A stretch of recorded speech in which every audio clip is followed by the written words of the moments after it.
Ito po si Mother's Choice Infinity Car Seat. Good for newborn. May higa po ito. Fully reclined until 8 years old. Okay. Imported model po ang Australia. Never been used. Okay. So ito po yung details po niya. So yan. Ito po yung newborn set pad. Ayan. Ito. Saka to. So pwede nyo po tanggalin yan pagka toddler na o malaki na si baby para hindi po siya masikipan. Okay. So ayan. Ito po yung air protection po niya. So dito po siya na-adjust pag malaki na si baby, sa toddler na. Question lang po ito. And then angat. Yan. Okay. So tatanggalin nyo na po itong pan-newborn pad po niya. Okay. Ayan. Question lang po, pababa.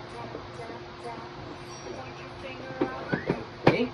So pa-varnish yan. Question lang po yung color red. Yan. Wala po yung putol. Okay. So sa pag-adjust po nito, ng harness po niya, so dito, pasukin lang po yung kamay niyo po sa loob. Meron po diyang makakapa kayong bakal, ipipress nyo lang po yun. Okay? Saka nyo po hatakin. So yun po, ayan po yung body frame po niya. Okay? So adjustable po yan hanggang 4 level, 1, 2, 3, 4. Okay? So dito po siya ina-adjust sa ilalim, may kulay po na po yan. Ito dito. Pasok nyo lang po yung kamay dyan. So yan. Ito po yung pangalawa. Ito po yung pangatlo. Ito yung pangatlo. Yan. Ito po yung pang-apat.